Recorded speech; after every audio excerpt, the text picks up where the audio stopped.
ሰላም ለእናንተ ይሁን ክቡራን የቻናላችን ቤተሰቦች፣ ለሰዓቱ ካዘጋጀንላችሁ መረጃዎች መካከል ዋና ዋናዎቹን በማስተዋወቅ እንጀምር። በኢትዮጵያ የሰራተኞች መነሻ የደሞዝ ወለል 8384 ብር እንዲሆን ጥያቄ ቀረበ።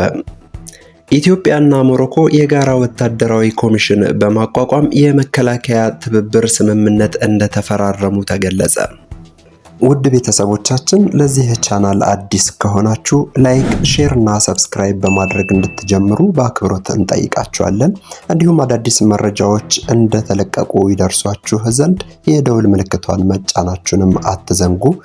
በቀጥታ ወደ ዝርዝሮቹ አለፍን፣ አብረን እንከታተለው።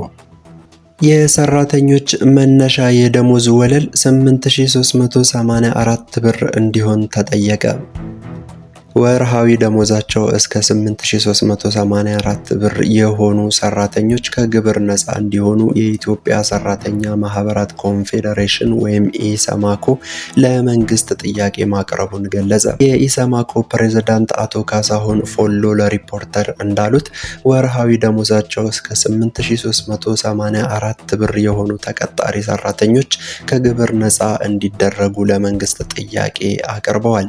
የገንዘብ ሚኒስቴር ላለፉት 9 ዓመታት በስራ ላይ ቆይቷል የተባለው የገቢ ግብር አዋጅ ቁጥር 979/2008ን ለማሻሻል ጉዳዩ ይመለከታቸዋል ከተባሉ ባለድርሻ አካላት ጋር ውይይት በማድረግ ላይ ይገኛል። በዚህም ማሻሻያ ረቂቅ አዋጅ እስከ 2000 ብር የሚከፈላቸው ሰራተኞች ከግብር ነፃ እንዲሆኑ ተደንግጓል።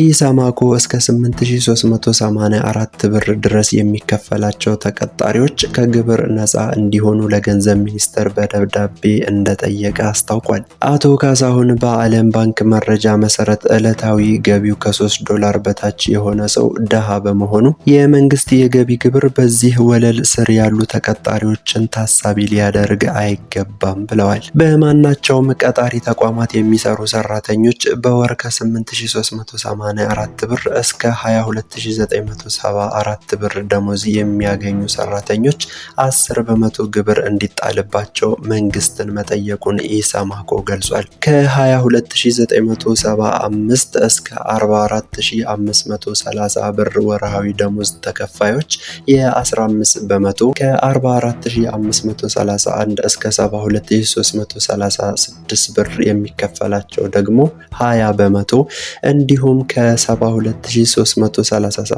እስከ 107449 ብር የ25 በመቶ ገቢ ግብር እንዲጣልባቸው ኢሰማኮ በደብዳቤ አሳስቧል። ከ107450 እስከ 150107 ብር ድረስ የሚከፈላቸው ሰራተኞች 30 በመቶ ግብር እንዲሁም 150108 ብር እና ከዚያ በላይ የሚከፈላቸው ተቀጣሪ ሰራተኞች ደግሞ 35 በመቶ ግብር እንዲከፍሉ ለመንግስት ባቀረበው ደብዳቤ ኢሰማኮ መጠየቁን ገልጿል። አሁን በስራ ላይ ባለው የሰራተኞች የገቢ ግብር አዋጅ መሰረት እስከ 600 ብር ድረስ የሚከፈላቸው ሰራተኞች ከግብር ነፃ ሲሆኑ ከ10900 ብር ጀምሮ ደግሞ 35 በመቶ ግብር እንዲከፍሉ ይገደዳሉ። የገንዘብ ሚኒስቴር ከአንድ ሳምንት በፊት ለውይይት ይፋ ባደረገው የገቢ ግብር ማሻሻያ ረቂቅ አዋጅ 1200 ብር፣ 1600 ብር እና 2000 ብር ወርሃዊ ደሞዝተኞች ከግብር ነፃ እንዲደረጉ ድንጋጌ መኖሩ ይታወሳል። የመንግስት የገቢ ግብር ማሻሻያ ሰራተኞች ያለባቸውን ወቅታዊ የኢኮኖሚ ሁኔታ ታሳቢ ያላደረገ እንደሆነ የተለያዩ የውይይቱ ተሳታፊዎች አስተያየት መስጠታቸውም አይዘነጋም። በቀጣይ መረጃ ኢትዮጵያና ሞሮኮ የጋራ ወታደራዊ ኮሚሽን በማቋቋም የመከላከያ ትብብር ስምምነት ተፈራረሙ።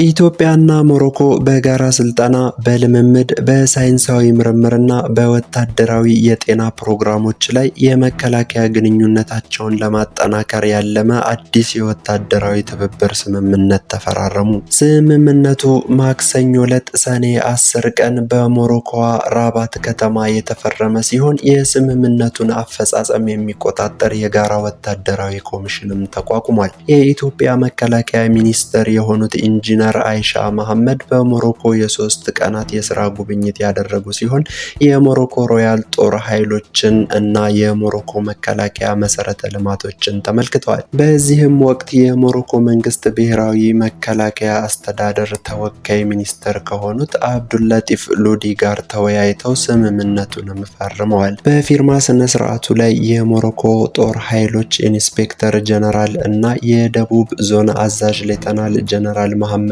በሪድን ጨምሮ ከፍተኛ ወታደራዊ ባለስልጣናት ተገኝተዋል። ስምምነቱ የሁለቱ ሀገራት ከፍተኛ ወታደራዊ ባለስልጣናት ያካሄዷቸውን ተከታታይ ውይይቶች እና የጉብኝት ልውውጦች ውጤት ናቸው ተብሏል። በሚያዝያ ወር የሞሮኮ ሮያል ጦር ኃይሎች አዛዥ ሌተናል ጀነራል መሐመድ በሪድ እና ልዑካቸው በኢትዮጵያ የ4 ቀን የስራ ጉብኝት አድርገዋል። በወቅቱም ከጦር ኃይሎች ጠቅላይ ኢታማዦር ሹም ፊልድ ማርሻል ብርሃኑ ጁላ ጋር ተወያይተዋል። ሁለቱም ወገኖች በሳይበር ሴኩሪቲ እና በሰው ሰራሽ አስተውሎት እንዲሁም በሌሎች የመከላከያና የደህንነት ዘርፎች ላይ ትብብር ለማጠናከር ያላቸውን ቁርጠኝነት አረጋግጠዋል።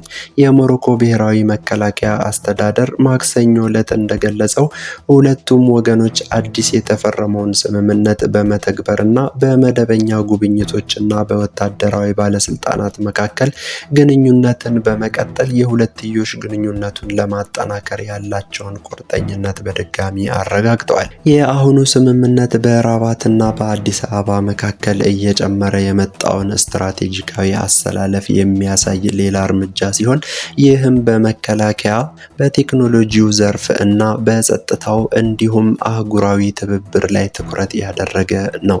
ውድ የቻናላችን ቤተሰቦች ለሰዓቱ ያሰናዳንላችሁ ፕሮግራም የተከታተላችሁትን ይመስል ነበረ። ከሰዓታት በኋላ በሌላ መረጃዎች ደግመን እስክንገናኝ ቸር ያሰማን።